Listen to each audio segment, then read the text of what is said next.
everyone, and thank you very much for joining us for our virtual pituitary conference. This event is part of our We Are Pituitary campaign, celebrating all those involved within the pituitary community. This is one of our pre-recorded sessions, and you can find the full programme and other session information linked in the video description. You can also visit our website, pituitary.org.uk/virtual conference to find out more. We are delighted to be offering this event for free. However, if you would like to make a contribution, you can do so online, by text or over the phone. Please feel free to chat in the comments or on our social media channels, and any further questions you may have, we will try to answer throughout the week or as soon after the event as we can. This afternoon, I'm glad to introduce Professor John Wass, who is Head of Department of Endocrinology and based in Oxford. He is one of the founding members of the Pituitary Foundation and has supported us with many of our conferences in the past. Today he will be talking through hormone replacement strategies in relation to hypopituitarism and pan-hypopituitarism. Thank you very much to John for speaking as part of our first online event.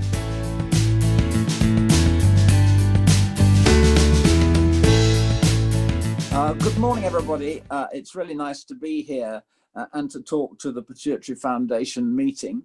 I'm John Wass. I'm an endocrinologist in Oxford and have a special interest in the pituitary disease.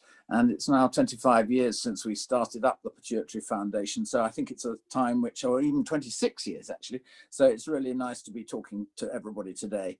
And if you do have questions, I'm very happy to answer them through whatever means you wish to communicate with us. Right, off we go. I'm going to talk a little bit about hormone replacement strategies, a little bit about pituitary tumours, and hopefully give some useful tips. And if there's anything that's not clear, please write in to the Pituitary Foundation or to me, and we can try and clarify things as best we can. So hypothyroidism, this is primary hypothyroidism, is common. And so this sometimes coexists with pituitary disease as well. And so it's a predominantly female problem, and in some it's overt. That means that they have abnormal biochemistry. But I'm just wanting to talk a little bit about hypothyroidism in pituitary disease, which is a little bit more difficult for a number of different reasons. Firstly, if you've got pituitary disease, you can't measure the TSH, which is the pituitary hormone, because that's the one in primary hypothyroidism that goes up. And you need to measure the thyroxine concentration, and I'll come back to this. But just so you know that primary hypothyroidism, that's primary disease of the thyroid itself, sometimes coexists with pituitary disease as well. Next. So hypothyroidism, when we give thyroid hormone replacement therapy, we give it on an empty stomach, 1.6 to 1.8 micrograms per kilograms per hour. So it's slightly necessary to give slightly more if you're, let's say 14 stone as opposed to 8 stone. So that's the dose, and we give it first thing in the morning on an empty stomach. So the right thing to do is to take your thyroid hormone very first thing, have the tablets by the bed, have a glass of water by the bed, and take them before you go downstairs to have breakfast if you do. In the young, we start off on 50 to 100 micrograms. It takes a little while for thyroid hormone to start working, and in the elderly, because the heart sometimes is not completely 100%, we start on a lower dose, because in fact if you start too high a dose of thyroid hormone in the elderly, you can cause problems with the coronary arteries and so on. So in the elderly we start with a lower dose, and we increase by 25 micrograms every 4 weeks. Now, the aim with primary hypothyroidism is to get the TSH to less than 2.4, but often in pituitary patients, we get the GP sending us a TSH, which of course is not the right way of measuring it. And so what we're trying to do there is to measure the T4, the thyroxine concentration, and we need that in the middle of the normal range. This is a much less sensitive way, but actually it's really important that for your improved quality of life, if you're on thyroxine with pituitary disease, your T4 is in the middle of the normal range and not near the bottom of it. And for preference, because there are quite a lot of brands, we prefer you to use the same brand because they can be slightly different. So there are a number of things which interfere with the absorption of thyroxine. If you've got gastritis, inflammation of the stomach, there are various things that can cause increased metabolism, like phenytoin, the anti-epileptic drug. Ferrous sulfate, iron, can also interfere with the absorption of thyroxine, and omeprazole, which is a drug which stops acid being secreted in the stomach, that which is important for thyroxine absorption, that can interfere, and aluminium hydroxide, which is a drug which we use for the treatment of ulcers sometimes, that can interfere. So there are a number of drugs which can interfere. So for example, if you're on iron, you shouldn't take your iron at the same time as your thyroxine. So interference with the absorption of thyroxine, celiac disease. So sometimes it's difficult to get the thyroid hormone up to the normal concentration. And if there's a question about it, celiac disease, which can interfere with thyroxine absorption, should be excluded. And there I've listed a number of drugs which interfere with the absorption and a number of drugs which actually increase the clearance of thyroxine, so that the drug may need to be increased in its dose to get up to the right levels. And then atrophic gastritis, which is where the stomach isn't making acid. And this decreases thyroxine absorption by 30%, so that if there's a problem with the dose, this can be looked at by making sure that there's no other coexisting drugs, that there's no celiac disease, and there's no inflammation of the stomach. And so sometimes we need to check whether thyroxine is being absorbed. And so what we'll do is give a huge dose on a weekly basis to see whether it's being absorbed. And that we can do, and we've published on that some years ago. So one of the other things that's quite uncommon is that you can get allergy to thyroxine. Well, of course, thyroxine's a naturally occurring compound, so you don't get allergy to the thyroxine itself. But some people get allergy to the contents of the tablets of thyroxine, lactose, starch, stearate, citrate, acacia, and so on. And so some people get side effects with thyroxine. This is very uncommon, actually, but some people do get side effects with thyroxine. And in those circumstances, we use liquid thyroxine, which actually doesn't have any of these things that the tablets are containing. And that's another way around people who have symptoms on thyroxine who may have allergy to the contents of the tablets. So subclinical hypothyroidism, this is quite difficult. This is in primary hypothyroidism. And I think that this is quite important because a lot of people with pituitary disease have thyroxine concentrations which are towards the lower end of normal. And actually, it's very important that some people actually are given thyroxine to try if their thyroxine concentrations are towards the lower end of normal to see whether this improves their energy. With primary thyroid disease, it's much easier because there's a raised TSH, and that is much more sensitive an index of somebody's thyroid function. And then I think that we will talk a little bit about pregnancy in a minute, but I think that sometimes it's very much more difficult to diagnose hypothyroidism in people with pituitary disease than in people with primary thyroid disease. So the other question that's in thyroid circles at the moment is whether you should be giving thyroxine, which is T4, and liothyronine, which is T3. Some people on thyroid hormone replacement don't feel 100%. And so a number of people, because the normal thing is that T3 is the most powerful of the hormones, and this is important because T4, thyroxine, is converted to T3 normally in the body. But a small proportion of patients, 5%, don't convert T4 to T3 normally, and therefore they may not have a renewed energy which they expect when they're put onto thyroid hormone. And so this is important. So if you've still got symptoms when you're on the normal regulatory dose of thyroxine, which gets your T4 into the middle of the normal range, you sometimes need to try T3 as well. And this will be associated often in people who have this problem with an improved quality of life. So in pituitary hypothyroidism, I've mentioned that we monitor the free T4, and it should be in the middle or upper part of the normal range. That's important for people on thyroxine who've got pituitary disease to understand where their thyroxine levels should be.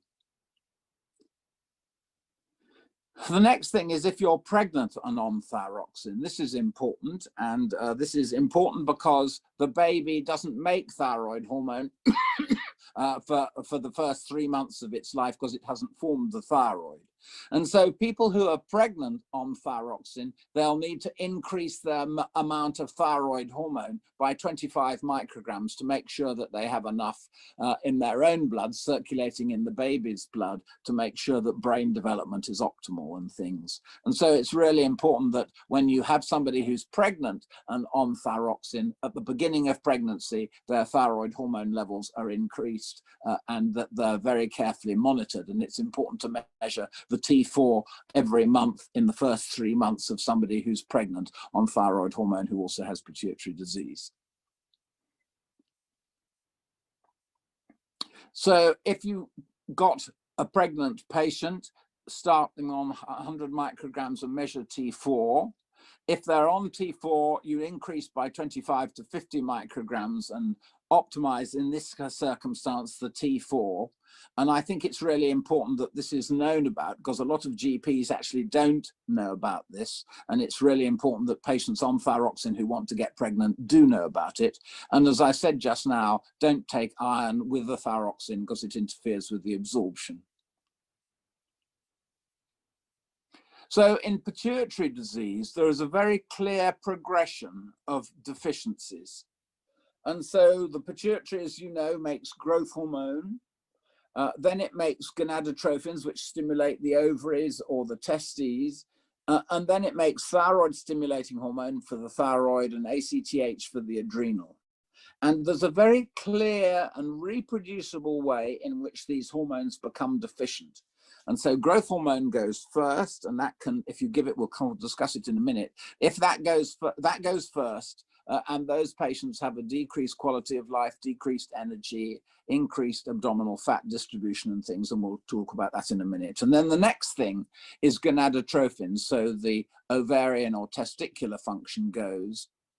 And then because there's a long arrow there, a little later, TSH and ACTH, so the thyroid and the adrenals go. Prolactin deficiency is rare, and you don't see diabetes insipidus with anterior pituitary tumors. And so if you have normal gonadotrophins in somebody with pituitary disease, that means that their thyroid is okay and their adrenals are okay, so that it doesn't sort of miss a step, if you like. And if you have abnormal gonadotrophins, then you need to think, have they got thyroid problems or adrenal problems associated? So it's very reproducible. Thank you. Now, drugs in these circumstances will give for ACTH deficiency, we give hydrocortisone or prednisolone, usually hydrocortisone, 10 milligrams on waking, 5 milligrams at lunch, and 5 milligrams in the early evening, usually before 6. And those are really fairly reproducible doses. They maybe need to be changed, but those are the standard doses. And how do we monitor it? Well, if you need to monitor it at all, you measure the 24-hour urinary cortisol or the hydrocortisone levels you can measure, let's say an hour after having a dose and a minute or two before the next lunchtime dose, so you can make sure you've got a reasonable peak and it's lasting reasonably long. You can use prednisolone in these circumstances, but you can't measure prednisolone, so that for various reasons that's not regarded as quite so satisfactory. Thyroxine is 100 or 150 micrograms, and that we measure the free T4, as I've mentioned, and then growth hormone I'll come to in a minute, and we measure IGF-1. And so those are the sort of standard therapies for anterior pituitary hormone replacement therapy. So growth hormone is really hugely improving of your quality of life, psychological well-being, exercise capacity. You get an increase in lean body mass and a reduction in fat mass. You get an improvement in bone density. You improve the cholesterol and cardiovascular risk factors. And so growth hormone replacement therapy, there was a lot of trouble getting it through NICE a few years ago, but it now is accepted treatment of people who have pituitary deficiency of growth hormone, and significantly improves quality of life. So we start in more young people on higher doses because they tend to need more growth hormone, and then in more elderly people we start them on lower doses, and we monitor the IGF-1, which should be in the upper limit of normal, and that's how we monitor growth hormone. It's a daily injection. Most people carry on with it, so it's not a difficult injection, but it does improve quality of life highly significantly. What are the contraindications? Well, if you've got a malignancy, you don't want to give growth hormone because that could make it worse. If you've got benign intracranial hypertension, so that's high pressure in the head, that's a rare problem, but it can occur. And then if you've got diabetes mellitus with a retinopathy, that's another contraindication to growth hormone.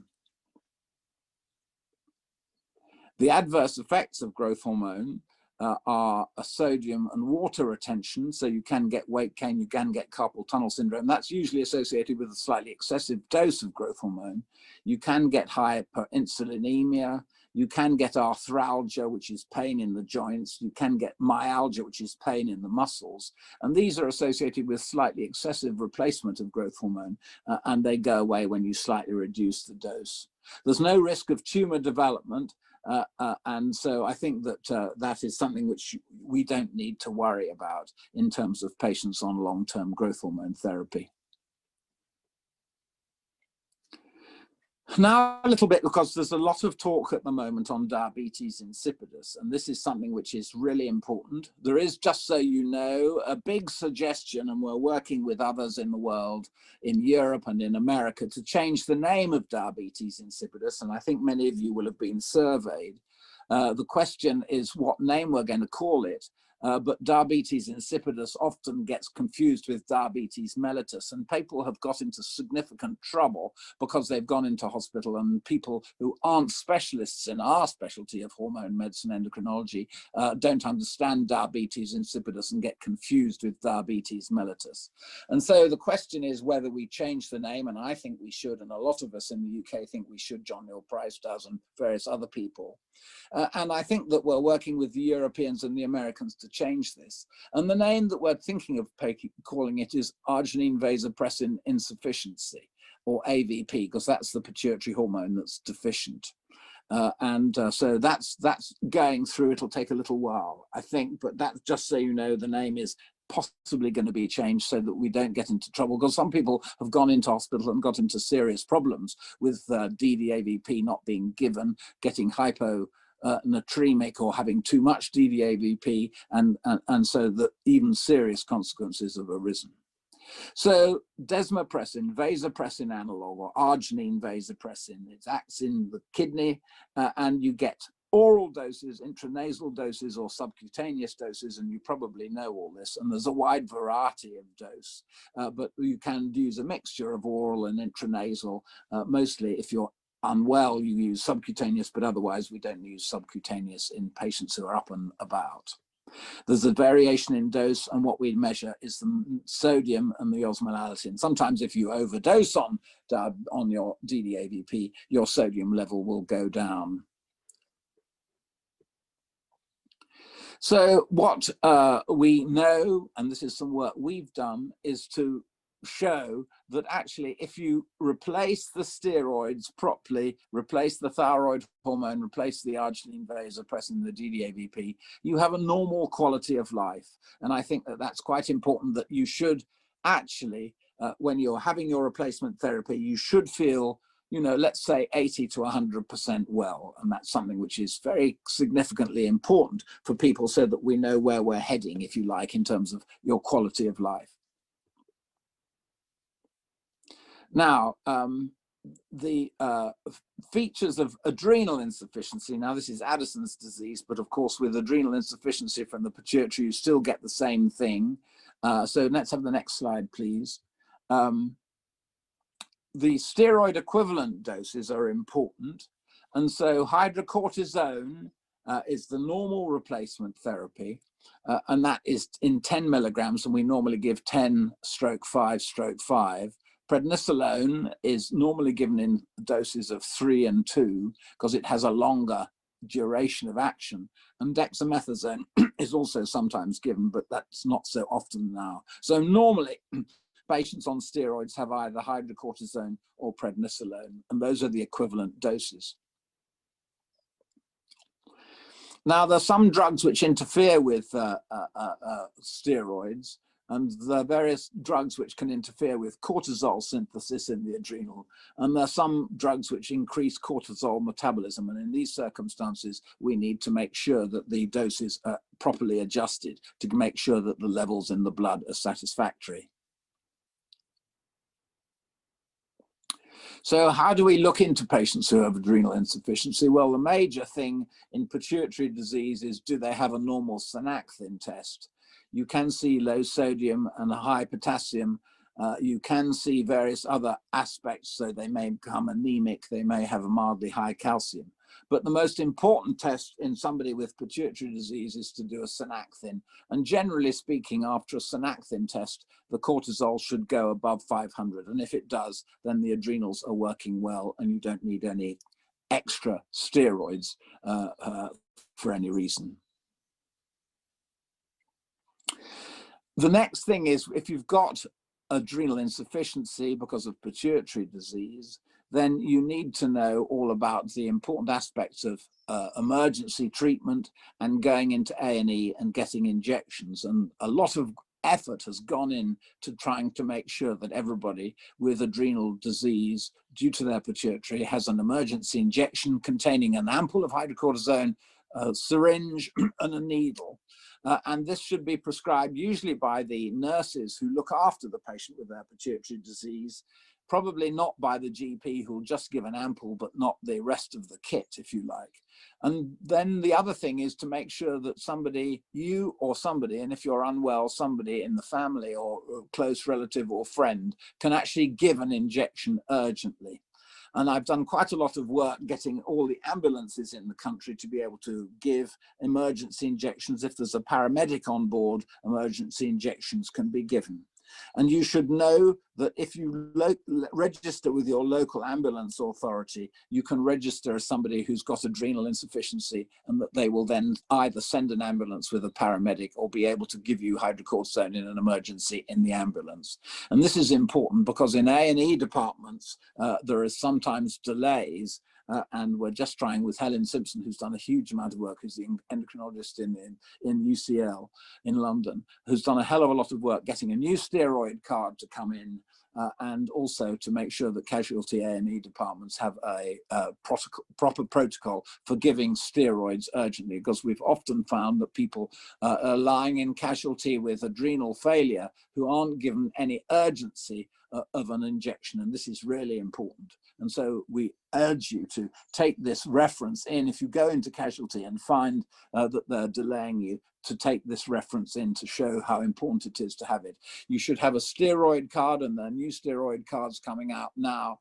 You should have a medical alert bracelet which says you need steroids in an emergency, and the A&E departments should act pretty quickly within an hour or so of you coming in to give you an injection of hydrocortisone, because even if there's a doubt about whether it's necessary, to give an injection is much more important urgently than not to give an injection, because then you can get low blood pressure and obviously get into an acute adrenal crisis. So what do we do in adrenal crisis? Well, lots of fluids are important, giving hydrocortisone intravenously and then intramuscularly, or you can give intravenous by continuous infusion hydrocortisone. We don't give extra mineralocorticoid, and they really do need to know that it's really, really urgent. And a lot of work has gone into making it clear to various departments of A&E that this is the case and it needs to be done urgently. So intercurrent illness, so there's a lot that's important. If you have surgery, you need to increase the dose. If you have intercurrent illness, you need to increase the dose. And the Addison Self-Help Group and the Pituitary Foundation have worked very hard to make sure that these guidelines are clear to everybody. And in fact, we're just updating all the guidelines in terms of COVID and everything, so that people know exactly what to do when they are not in hospital, when they're coming into hospital, and then on treatment when they are in hospital. So on steroids, if you need steroids of more than 5 milligrams a day for more than a month, you do need steroids if you're on hydrocortisone. And a lot of people who have other steroids for other reasons, inhaled steroids on the skin or joints injected with steroids, all suppress the adrenal gland. And so there are various means whereby steroids get into the system and can suppress the adrenals, besides people who have pituitary disease. And that, of course, also suppresses the adrenals. So I think for you as patients, patients often know more about their disease than their doctors, and I think this is very important. I've emphasized the steroid emergency card, I've emphasized the medical alert bracelets, I've emphasized the Addison's disease self-help group, and the fantastic work that the Pituitary Foundation is doing to make sure that everybody knows what to do, when to do it, that they have a close relative who can give an injection, who's trained, and a lot of endocrine departments run training sessions for close relatives. And I think that injection self-kits. So I've got a sort of network of people who write to me. So I've been around every department of endocrinology in the country and found, in every single department, I asked them, do you give your patients with needing steroids a self-injection kit? And about 67% did, but actually a significant number, so about 30% didn't. And so I'm writing around, and I had an email from somebody yesterday in some part of the country saying, I went into casualty and my patient didn't have a self-injection kit. So I wrote to the consultant and I said, I think this would be a very good idea. That is the standard practice in this country now. And so I think you there will know about this, but there are some departments that don't do it, and they should now all be giving injection kits. They should all be giving tutorials on how to give them injections and to the next of kin or the best friend or whatever, so that everybody knows how to do it. So what do you do for interactions with surgeons and things? If you've got an endoscopy, you need to have some extra hydrocortisone. If you have a hernia repair, you need to have extra hydrocortisone for 24 hours. These are published by the Addison Self-Help Group and the Pituitary Foundation. If you have major open heart surgery, you need extra steroids for 72 hours, and then you resume your normal medication. And if you have a major illness like pneumonia or something, then we'll normally give extra hydrocortisone every 6 hours until the illness is resolved. What we don't know so well is what minor illness does to your stress levels and to your hydrocortisone requirements. So if your children are doing exams and it's all very stressful at home, we don't know whether that needs an extra dose of hydrocortisone or not. But I think that for the major things we do, and I think on the whole, people tend to err on the side of caution, and if there's any doubt, to give a little bit of extra steroid just to carry people through. So this is something which is not well understood, and that's pregnancy and Addison's disease, or pregnancy and hypopituitary adrenal problems. This causes a number of alterations in the hormones, and so you need to increase the hydrocortisone in pituitary Addison's disease by 25 to 50% in the last trimester. And we adjust the mineralocorticoids, so we don't need to do that in pituitary disease, but actually you sometimes need to if Addison's disease is there, by measuring the blood pressure and the potassium. And then we give parenteral steroids during labor. And so pregnancy in Addison's disease, you do need to increase the hydrocortisone, particularly in the last trimester. And a lot of endocrinologists sometimes even don't understand that. So this is the menopause now. And if you've got somebody who's got flushes, then this is something which is important. And there are various things where people are contraindicated to have hormone replacement therapy. Let's say if they have had breast cancer or something, and therefore giving them estrogens is not a good idea. There are various drugs which we can give if they've got hot flushes and they can't be getting estrogens. And I think that's an important aspect of hormone replacement therapy, because unfortunately breast cancer is quite common and quite a lot of people can't have estrogens in these circumstances. The benefits of hormone replacement therapy are significant, and the adverse effects have been over-exaggerated, I would say, so that you prevent hip fractures, you prevent colon cancer with HRT, you actually can exacerbate coronary artery disease and cerebrovascular disease, pulmonary embolism and breast cancer, but these are minor things which are rare. And I think it's important for people who are on estrogen therapy before the age of the menopause, i.e. they've got pituitary hypogonadism, that you know that there's not an increased risk of breast cancer in these patients. I think that's a very important piece of information. Now, a little bit about hypogonadism and testosterone levels. Next slide, please. This is important. Late onset hypogonadism is the presence of at least 3 sexual symptoms associated with the total testosterone of less than 11. And this is relevant to pituitary disease. So often patients who have a low testosterone need replacement therapy in order to help some of their symptoms. Next slide, please. And this is some of the sexual symptoms and the levels associated with a total testosterone that's low.